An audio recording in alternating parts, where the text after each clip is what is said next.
When I was young, my family lived overseas. I lived in Indonesia for a few years. And my mother, she didn't have the money to send me where all the American kids went to school. But she thought it was important for me to keep up with an American education. So she decided to teach me extra lessons herself, Monday through Friday. But because she had to go to work, the only time she could do it was at 4:30 in the morning. But whenever I'd complain, my mother would just give me one of those looks and she'd say, "This is no picnic for me either, Buster." So I know that some of you are still adjusting to being back at school, but I'm here today because I have something important to discuss with you. My father left my family when I was 2 years old, and I was raised by a single mom who had to work and who struggled at times to pay the bills and wasn't always able to give us the things that other kids had. There were times when I missed having a father in my life. There were times when I was lonely and I felt like I didn't fit in. So I wasn't always as focused as I should have been on school. And I did some things that I'm not proud of. And I got in more trouble than I should have. And my life could have easily taken a turn for the worse. But I was lucky. I got a lot of second chances. And I had the opportunity to go to college and law school and follow my dreams. My wife, our First Lady, Michelle Obama, she has a similar story. Neither of her parents had gone to college, and they didn't have a lot of money. But they worked hard, and she worked hard so that she could go to the best schools in this country. Some of you might not have those advantages. Maybe you don't have adults in your life who give you the support that you need.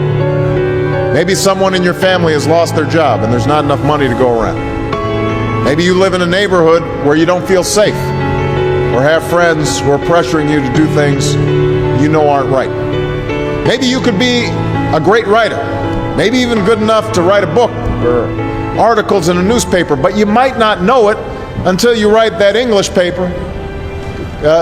class paper that's assigned to you. Maybe you could be an innovator or an inventor, maybe even good enough to come up with the next iPhone or the new medicine or vaccine, but you might not know it until you do your project for your science class. Maybe you could be a mayor or a senator or a Supreme Court justice, but you might not know that until you join student government or the debate team. And no matter what you want to do with your life, I guarantee that you'll need an education to do it. You want to be a doctor or a teacher or a police officer? You want to be a nurse or an architect, a lawyer or a member of our military? You're going to need a good education for every single one of those careers. You cannot drop out of school and just drop into a good job. You've got to train for it and work for it and learn for it. And this isn't just important for your own life and your own future. What you make of your education will decide nothing less than the future of this country. The future of America depends on you. What you're learning in school today will determine whether we as a nation can meet our greatest challenges in the future. You'll need the knowledge and problem-solving skills you learn in science and math to cure diseases like cancer and AIDS, and to develop new energy technologies and protect our environment. You'll need the insights and critical thinking skills you gain in history and social studies to fight poverty and homelessness, crime and discrimination, and make our nation more fair and more free. You'll need the creativity and ingenuity you develop in all your classes to build new companies that will create new jobs and boost our economy. We need every single one of you to develop your talents and your skills and your intellect so you can help us old folks solve our most difficult problems. If you don't do that, if you quit on school, you're not just quitting on yourself, you're quitting on your country. Now, I know it's not always easy to do well in school. I know a lot of you have challenges in your lives right now that can make it hard to focus on your schoolwork. I get it. I know what it's like. But at the end of the day, the circumstances of your life, what you look like, where you come from, how much money you have, what you've got going on at home, none of that is an excuse for neglecting your homework or having a bad attitude in school.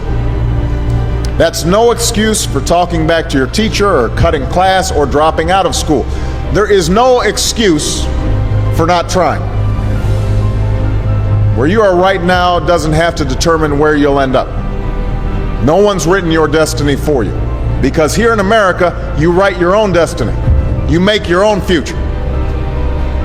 That's what young people like you are doing every day all across America. And that's why today I'm calling on each of you to set your own goals for your education and do everything you can to meet them. Your goal can be something as simple as doing all your homework, paying attention in class, or spending some time each day reading a book. Maybe you'll decide to get involved in an extracurricular activity or volunteer in your community. Maybe you'll decide to stand up for kids who are being teased or bullied because of who they are or how they look. Because you believe, like I do, that all young people deserve a safe environment to study and learn.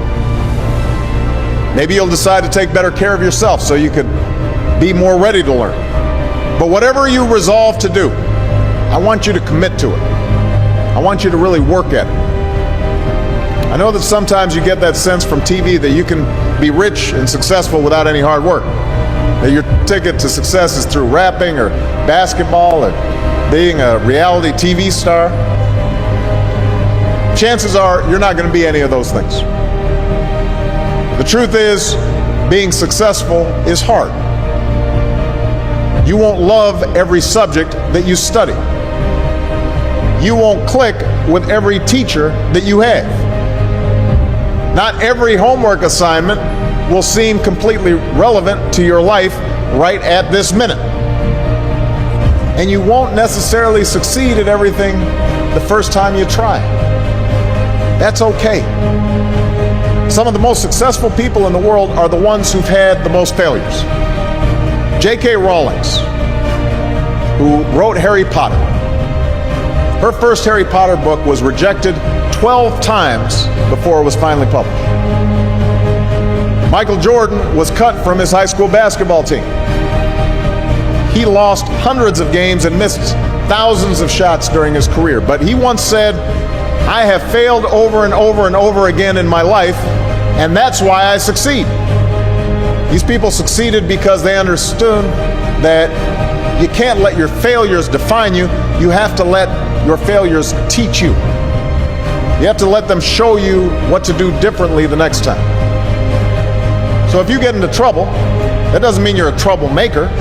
It means you need to try harder to act right. If you get a bad grade, that